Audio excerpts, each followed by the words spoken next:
Welcome in, everybody, to the Craft Beer Republic. Thanks for drinking.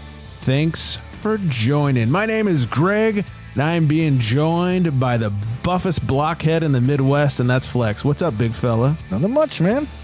Looking forward to a good night. Yeah, me too. Looking forward to have a couple beers with you. Heck yeah. A couple. We having a couple? We'll see how it goes. All right. The night is young, my friend. The night is young. I should clarify, I wasn't calling you a blockhead just for the fun of it. It's because your video's blocky. It's not I couldn't even act like I was offended. Yeah, I know. Follow us on the socials for more romanticness at Craft Beer Republic and at FlexMeBeer _ in between. Got a lot to get to today. So much fun. Super Bowl happened, and there's some fallout news from that. Ran into an old drinking buddy that I got a story about, and some booze news, and so much more. But if you don't mind, I landed. It's been a crazy day of travel, and I just need a fucking beer in my liver. Yeah, you look like you need to relax. Yeah. Use one or three of these.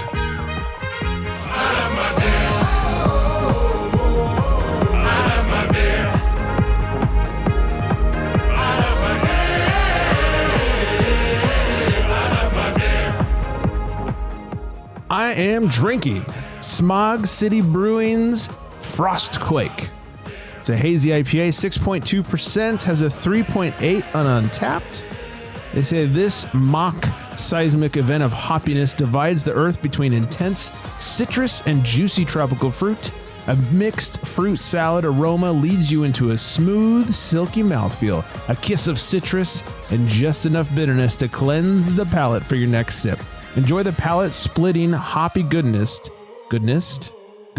of frost cake. The goodness. The goodness. The Smog Days Haze Craze IPA series is an innovative lineup of unique thirst-quenching hazy IPAs. I don't think I need to read all that stuff. Anyways, this comes from my local bottle shop, Trader Joe's. Ew. Yeah, the wife, I've said this before, the wife is always thoughtful. Sometimes she'll just hit up the store and come home with a rando single from TJ's because she's like, I thought you might want to try it. So here we are, trying it. I'm gonna dig in the old schnoz. Yeah, what do we got? So it mostly follows that description. I'd say it's pretty light, but I do get a little bit of a fruit salad situation. Get some citrus in there, but very light aroma. Let me stick the tongue in there. Call this a French sip. A French sip. I like that. All right. So this is interesting. As you can see, properly hazy, Very bright much color, so. all that Great good lacing. stuff. Great lacing.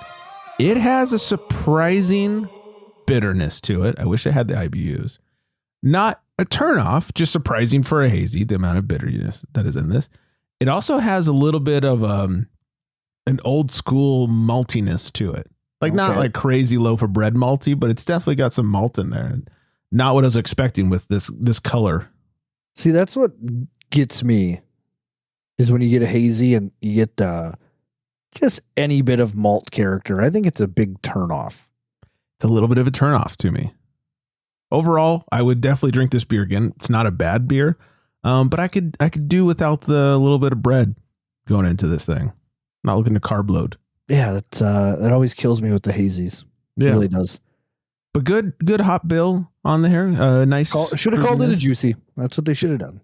There you go. I mean, it's properly in a visual right. sense. It's properly hazy. It's like they combined an old school Westie with a new school hazy or something. So not bad, but not what I was expecting out of a haze, I guess.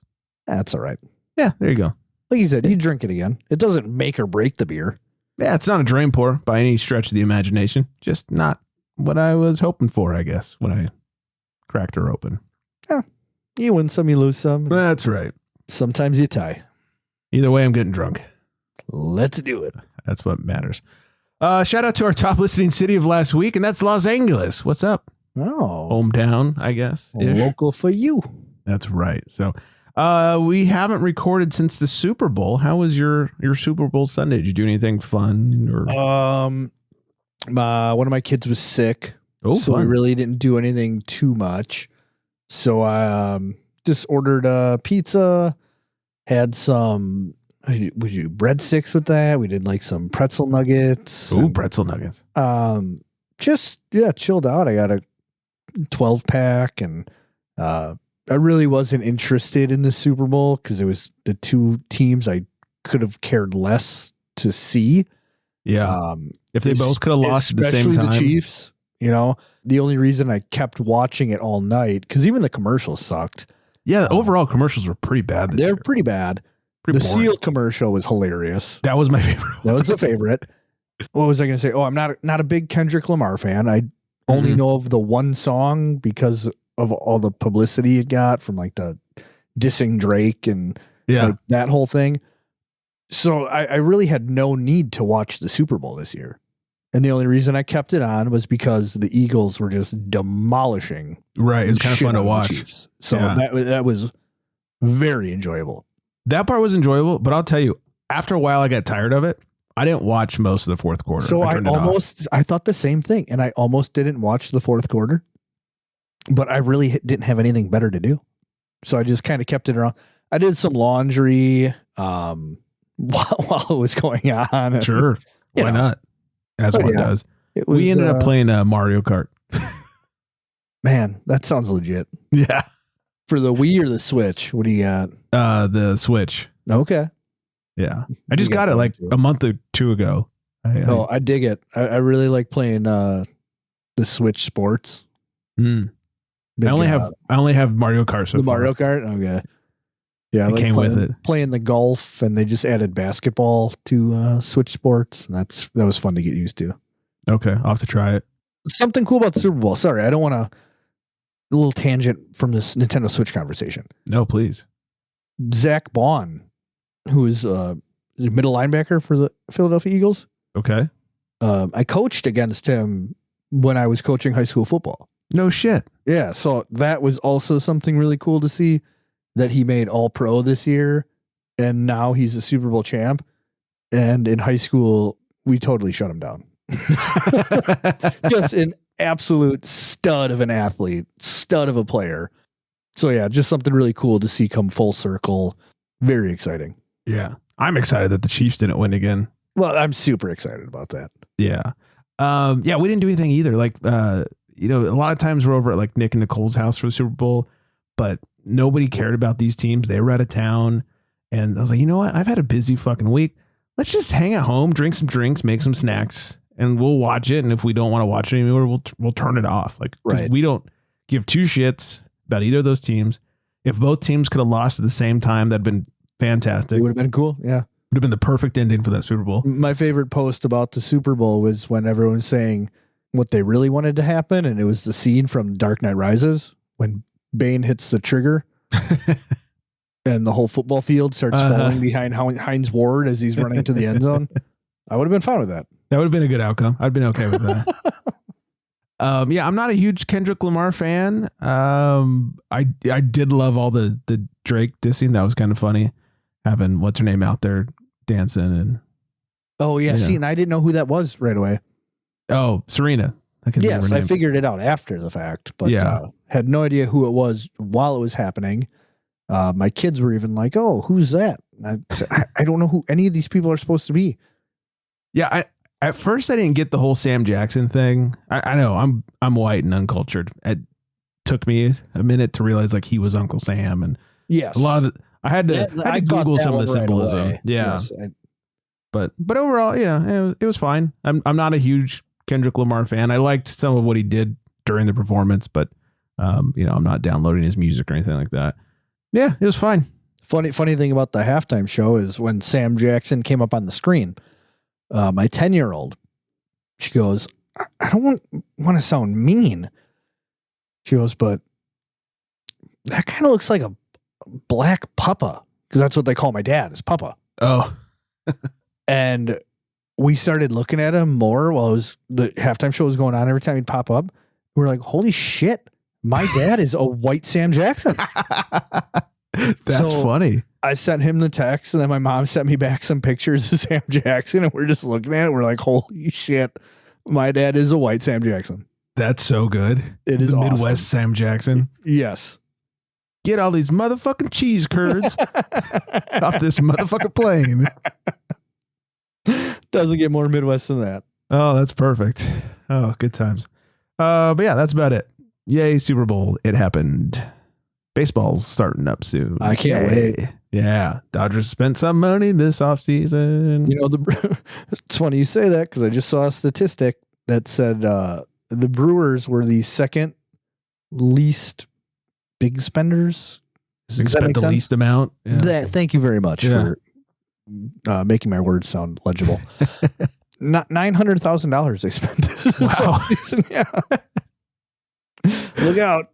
Who was the least? Was it like the A's or something? It's always the A's. St. Louis Cardinals. Oh, that's surprising. Which is a big shocker. Yeah. Except after this past season where they were dog shit and they were giving tickets away for free. Were they really? Oh, you didn't hear about that? I did not. Oh, they were offering tickets for free because of they couldn't get people into the stadium. Wow. Because the team was uncharacteristically bad. Yeah, they're always at least middle of the road, if not better. Oh, like they're never a bad team. They're that team that always just finds a way to be good. Yeah, and they always, no matter what kind of year they're having, they always find a way to beat the Dodgers.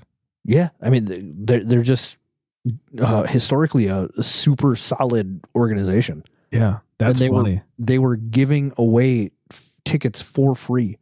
That reminds me of the 76ers did that. Almost did that. They were giving away or selling tickets for like $4 a ticket like 10 years ago. Okay. They could not get people in the stadium.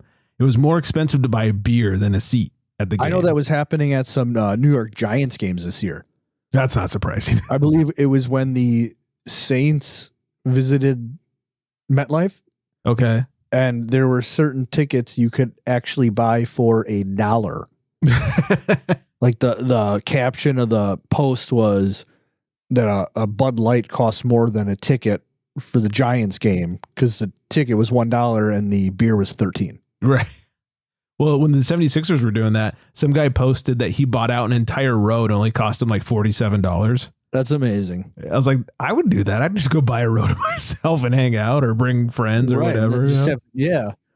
Or if you don't find anybody else and you don't have anybody else to sit next to you and bother you. Right. Exactly.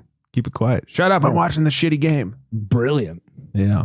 So, but not a sports show. Alas. Definitely not. Not a sports show. It's a topic show though. It's a topic show. So I gotta, you remember Wiley? That he ran that thing. Yeah. Or Drink Life, whatever they're calling themselves. Drink Life. Yeah. Drunk Life. That's my life. Do you remember our discussion about the Made West Pale Ale and his hatred of it? Yeah, he doesn't like it, and you think it's the best. Well, I don't think it's the best. Well, but not the best, but they make a great pale ale. Make a solid pale ale, and I think what I always said was, in Ventura County, where I am, it is the best flagship pale, regularly produced pale in the area. A lot of people make good pale ales, but they're not flagship. They're not there all the time. Right. And so I dubbed that years ago, and he always told me I was insane and it was garbage. And basically I discredit all of his beer reviews because of that. But plus he doesn't finish his beers. That is the biggest offense. But we ran into him the other night, and I can't wait to tell everybody this. He goes, "Hey, guess what I'm drinking?" I said, "What are you drinking?" He goes, "Made West Pale." I was like, "By choice?" He goes, "Yeah, you know what? They're actually not that bad." Jeez. I was like, "You motherfucker." For years, this is the worst pale. I'd rather drink piss and like all this other stuff. Run into him at a beer place, and he's sitting there drinking a Made West Pale. What do you think? There's no way he actually had it without. Oh, back then? Yeah, like to be able to judge it. There's no way.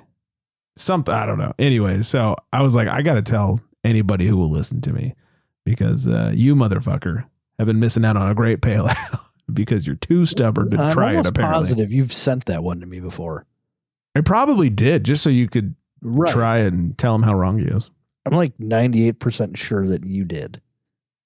It's in a blue can. Yeah, it was good. Yeah, look, it's not the best pale ale in the world, but it's super solid, and they make it all the time. I like it. I love me a super solid beer. Yeah. Like one you can just always fall back on. It's like, I really don't feel like branching out today. I'm just going to get this. Yeah. Like one that is a local hazy that I always see on tap is Tarantula Hill. Tarantula Hill is down the street from me.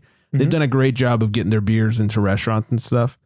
And if we're at any restaurant and they've got liquid candy on tap, I know I'm good to go.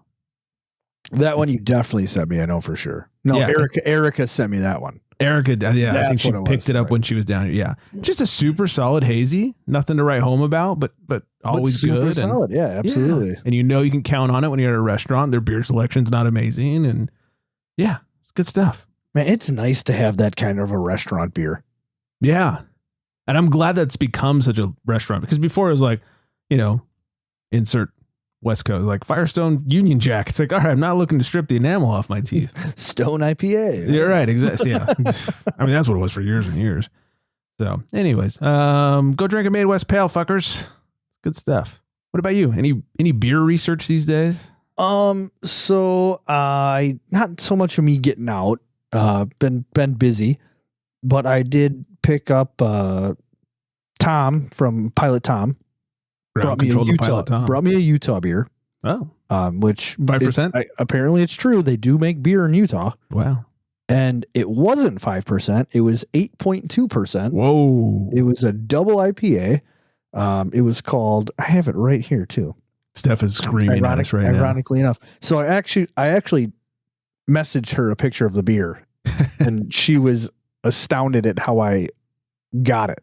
But it was called Ferda. And it's from Templin Family Brewing. And it was a super solid IPA. Nice. Like it wasn't mind-blowing in any sense, but if it was around, it could be one of those, hey, I'll pick this up because always safe. It's 8.2% and the flavor was great. And like the aroma didn't spill out at you. And like it wasn't overly robust with flavor. But there was enough of both that just kept you drinking, and it was wonderful. And again, I can't thank Pilot Tom enough for the hookups and what he does. He's and the smuggling. A true friend. Let me tell you. Start calling you two Smokey and the Bandit. I like that. Yeah, just smuggling beer for you everywhere he goes. No, every time he flies, he's just going to be listening to Eastbound and Down, loading up and trucking. That's a big 10-4 Smokey. Snowman or whatever. Iceman. Oh, yeah, Snowman. Snowman. I love that movie. Iceman is Top Gun, right? Yes. Okay. Yes, it is. One of those mans. Cold mans. So I was able to have Utah beer and then a guy at work, because I don't have a life and everybody else does. Sure. He went out to New York no, not New York, Washington, D.C. Went to a show or some kind of convention out there. Stopped at a liquor store on his way back and brought a 4-pack of beer into work and was like, hey, give this a try. And it was from Zero Gravity Brewing from Vermont. I've heard of them. Yeah. And it was American IPA. Beer was called Conehead. These guys have a super cool logo. And the beer doesn't have it's not a crazy great rating. It's a 5.7 ABV American Pale. 3.8 on Untapped here, but the flavor was absolutely obnoxious. Oh, for an American IPA, like it was so flavorful, so crisp, super light bodied, and I just again really appreciated the gesture. Just some really really kind folks out there. I know. So makes you feel like you want to be a better person, doesn't it? Sometimes. Every once in a while. Makes you think maybe I'm not a good person. Maybe I'm a dick. I knew that already. I know I'm a dick. Yeah. Yeah. I was going to say. All right. I was just going to say that's about the research I've been doing. Oh, I did a little research with some THC beverages. Oh, more dabbling. Yeah. So I dabbled it. I upped my dosage to the 10 milligrams. Oh, shit. Yep. Daddy must have been feeling nice. So I'm not sure if I liked it. Too much? It was, I don't know. It just made me feel way too lightheaded. And like very not stumbly. wobbly. Wobbly is Yeah. a good word. It made me feel very wobbly. Your previous max was like 6, right? 6, which I thoroughly enjoyed. Okay.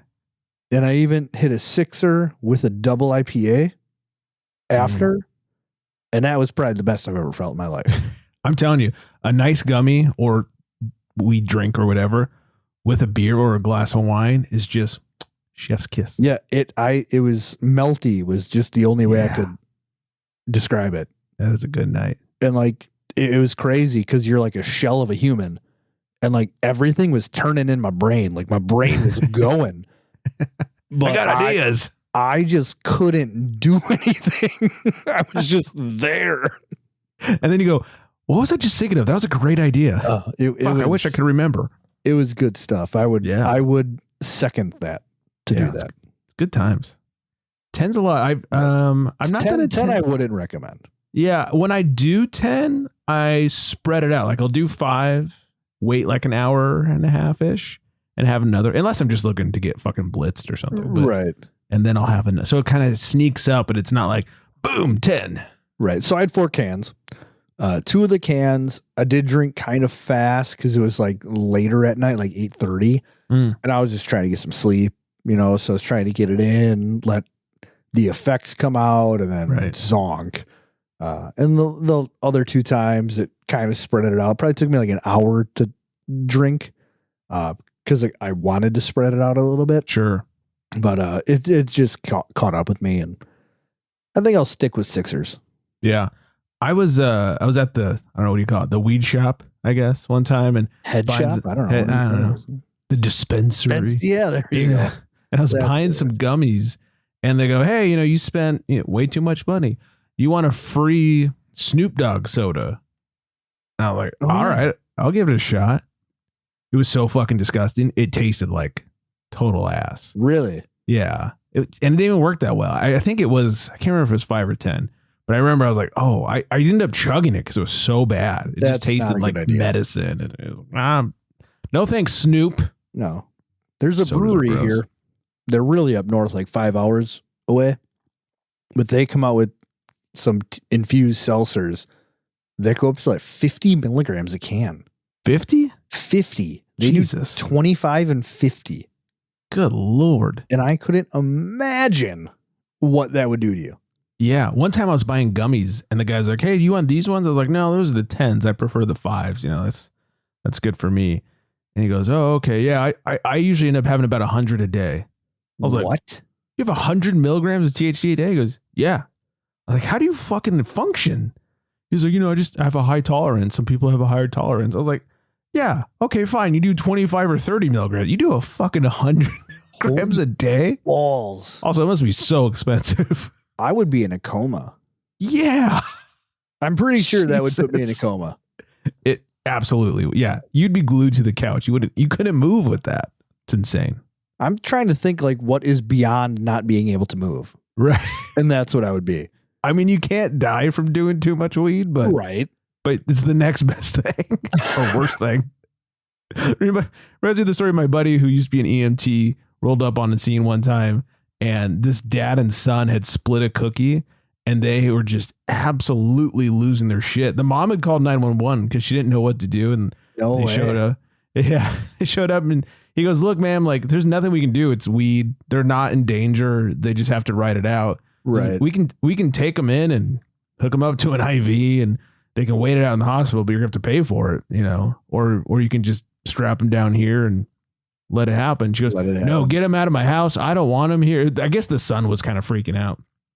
And he goes, "Okay, do you still have the wrapper to that cookie?" And she goes, "Yeah, here." And she pulls it out of the trash. It was 500 milligrams. Holy balls. Yeah, I'd be freaking out if I had 250 too. Yeah, I would say, like I've heard about people getting like paranoid when they do stuff. Yeah. And so far, I don't understand that. I'm not a paranoid stoner. If I did that much, yeah, 100%, I would start freaking out, going balls crazy. Yeah, I guess the kid was freaking out, and the dad was so incredibly stoned, he was just like moving at, quarter speed kind of thing. Snail's pace, yeah. And so they put the kid in the gurney and hooked him up to an IV, and the mom to the dad said, well, say goodbye to your son. And he's like, bye. So good. That's brilliant. Yeah. So what a good times. story. Yeah. He had some crazy stories. That was one of my favorite ones. That was a funny one though. But all right. Well, speaking of drinks, you're looking thirsty over there yourself. Let's get you hydrated. In a world where craft beer is king, a world where muscles are bigger than growlers, only one tongue can guide us. One man, one tongue, one tongue jobber. In this world, we must find out what is Flex drinking. All right, well, much like your wife, who's a wonderful sweetheart, my wife, I'm drinking a beer that, believe it or not, my wife bought me.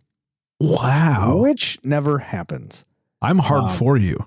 And we agreed we weren't going to do anything for Valentine's Day because it's Valentine's Day. Yeah, I'm with you. And she got me a 6-pack of beer. That's fantastic. Which is right. It's just, it says more than it does to most people. And she bought it because it has like a tattoo heart on it. Oh yeah. So it's 3 Floyds. So they do some pretty decent stuff. I love their tagline here. It says it's not normal.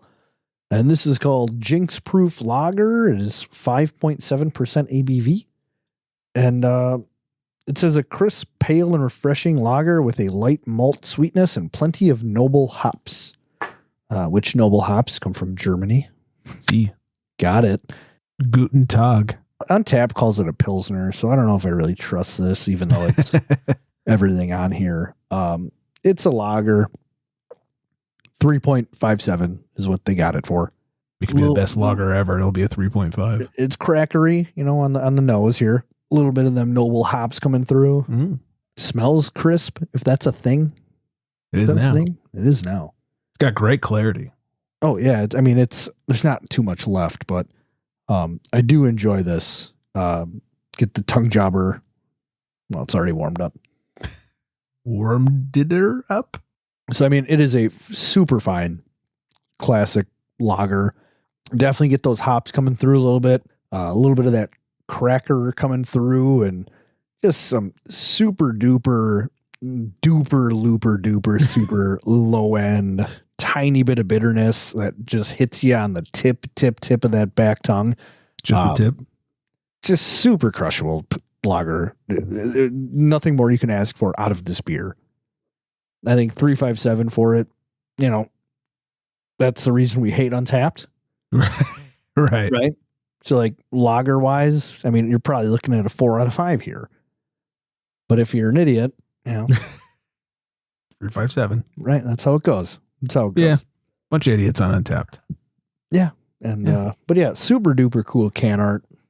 See how many times I can say super duper. Take a drink. Yeah. It's got the skull and the heart with the arrows going through it. And that vintage tattoo style. She did a great job picking this one out. Go wife. Cheers to my wife. My wife. Very nice. All right, let's hit a little news before we get up on out of here. Did you see the video of Saquon Barkley shotgunning that beer after the Super Bowl win? Yeah, it took like 0.7 seconds or some shit like that. Fucking beast. I almost wondered if he didn't actually finish it. It was so fast. That crossed my mind too. But the other thing that crossed my mind is I saw somebody who used to work when he was in college at Penn State. Somebody used to bartend at this place he used to go to all the time. And they made this big tweet. They said they used to bartend at so-and-so, and Saquon would come in, on the weekends. And they said he would just sit in this back corner to try and just stay like chill and, sure, hidden from people. Yeah, not get recognized. And he hated getting recognized because when people saw him, they would just buy him drinks, they'd buy him shots, and he wouldn't drink them. So he would just have this pile of drinks that kept getting bigger and bigger at his table. But the person said, even though he never drank them, they said they tipped him for every single drink that they had brought to the table. So just kind of showing he's that much of he's just a stand-up guy. Everything he really does. Like the Super Bowl parade, when he saw the ball boy cheering behind the fence along the way, and he picked their ball boy up over the gate and then brought him on the team bus. Oh, I didn't see this. Oh yeah, to celebrate the parade with him. Nice. Like he's just a super good dude. Just seems like a really nice guy. Yeah, like just a genuine PA guy, I guess. Yeah, and after shotgunning that beer, I like him even more. Yeah. So, anyways, the beer that he shotgunned was Open Beer, and is a brand that is led by former New Belgium marketer David Snipwhisky. No, that's not a real name. Sipney Whiskey. SYPNIEWSKI. Well, that's kind of cool. Yeah. Anyways, it's a LA-based lager brand, and makes me wonder if he was sponsored to chug it. Either way, I'm impressed. I don't care. I'm shocked they didn't have garage beer. Wrong locker room for that.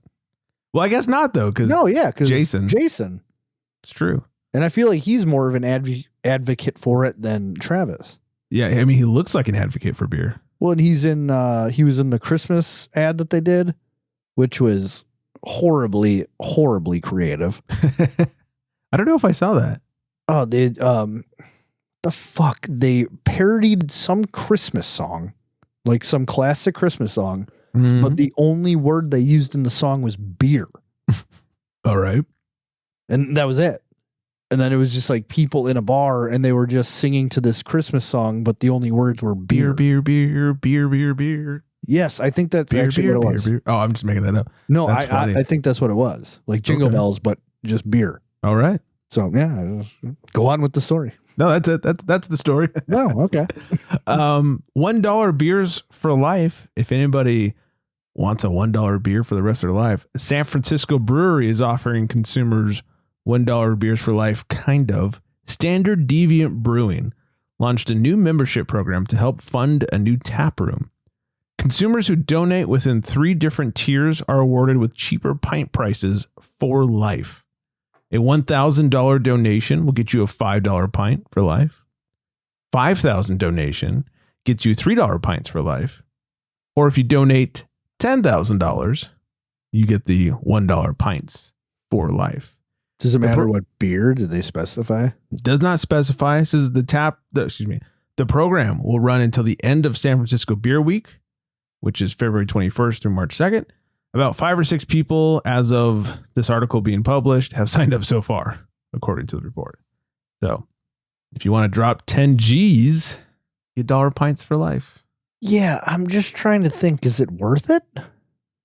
I guess if you had 10 grand to blow, if you had 10 grand to blow in a donation, then it wouldn't matter what you pay for beers at tap rooms. That's also true. So let's do some math here. I'm going to say the average pint price is, especially in San Francisco, is $8. That might be generous. San Francisco is expensive. You go to craft breweries, that's about what it is here. Yeah, usually it's like $8. So we'll say $8. If you were to spend $10,000 on $8 pints, that's 1,250 pints. Yeah, I just don't know. I think you'd have to drink more than that. If you had the money to just do it, I think you do it. Nike. But it's not something that is like a good deal. Unless you drink 1,300 pints at that place. Drink 1,300 pints. Yeah. Otherwise, yeah, I don't think so. Anyways, if anybody's got the money to spend. With the Super Bowl out of the way, Total Wine put out some stats as to what was the most popular beer in those cities and drinks in general. They shared a list of the top brands sold in Kansas City and Philly. Home market brand families Boulevard in Kansas City and Surfside in Philly topped the list in the respective cities.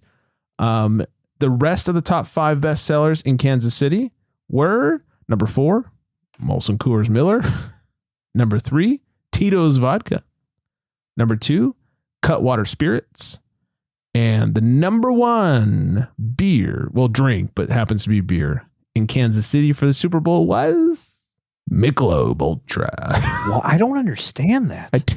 Just don't drink beer then. So gross. They came out with the Michelob Zero. Oh, goody. Was it already a zero? Exactly. It's like, how can you make it any less? Yeah. In Philly, the top 5 shook out with number 4, Molson Coors. Number 3, Constellation Brands Corona. Number 2, Cutwater Spirits again. And the number 1 beer or drink is beer in Philly, Miller. Okay. Yeah. Meanwhile, Buzzballs was the top seller in Total Wine stores in Boston, Dallas, and Los Angeles. Could they even across find the 3-day them? period. Or is that the blue one? That's right. There's a Buzzball shortage in LA right now. The top, I guess, 10 after Buzzballs, Josh Cellars, that's wine. Yep. Modelo.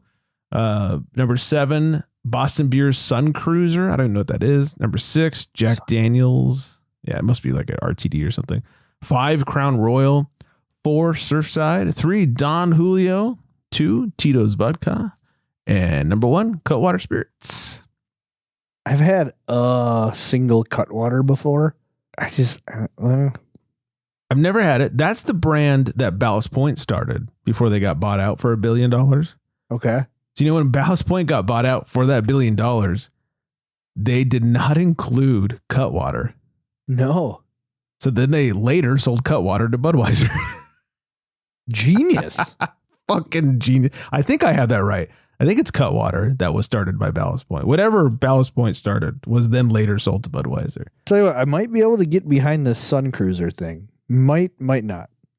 It's iced tea drinks.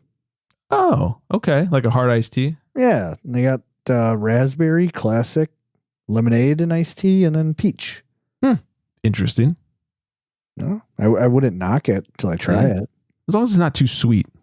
This I don't think it is. It says 100 calories, so it can't be too much. Yeah, not a ton of sugar. Actual sugar, yeah. Maybe fake sweeteners and shit, but yeah. Huh. And it's a vodka based. Oh, okay. Very neat. Very neat. Well, let's give it a shot. Do you remember a couple years ago there was the guy who worked for the Japanese government that got drunk and had a USB drive stolen because he like fell asleep on the train? Oh man, maybe I have such a shitty memory. I do too. I read this upcoming story and immediately remembered. I was like, God, this sounds so familiar. Did we do the story? Oh yeah, we talked about it. Like basically, he worked for the government. He had a flash drive with a bunch of sensitive data on it, and got hammered on a train, fell asleep, and someone stole his bag. Not too different. Japanese government worker gets drunk, loses sensitive information.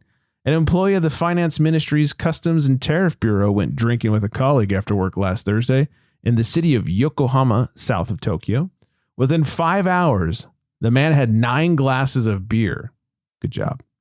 It wasn't until he had left the restaurant, gotten on a train, and traveled home that he realized his bag, containing highly sensitive information, was missing.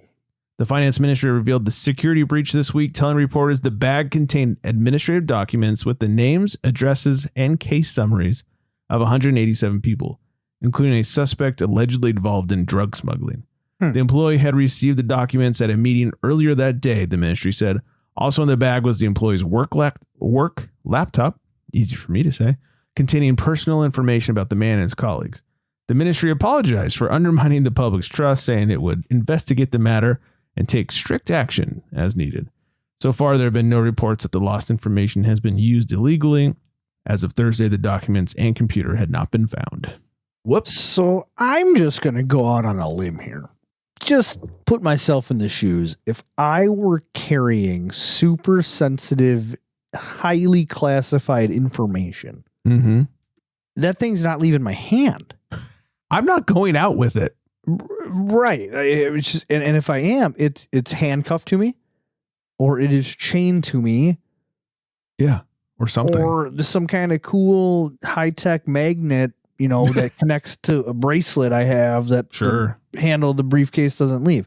I'm sure it's there. It sounds really cool. And if not, $1 million idea. Because clearly these Japanese guys really, really need it. Yeah. If we can invent this, we'd be huge in Japan. Fucking millionaires.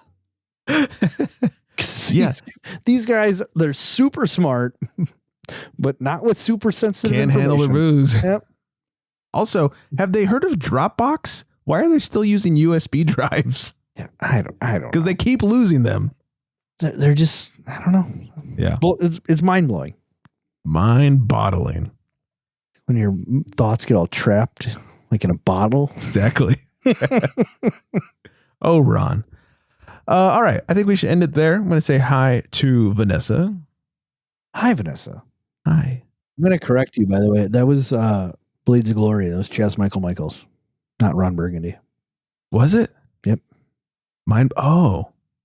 Well, now I feel stupid. I was thinking No, of it's Ron okay. Burgundy. I was going to wait, but I couldn't wait. No. Please correct me when I get that wrong. Yeah. That deserves a correction. It's okay. Live real-time fact check. Yeah. Good job. I still love you. Oh, NIU. Oh. This is gonna creepy. It's music. It's some music.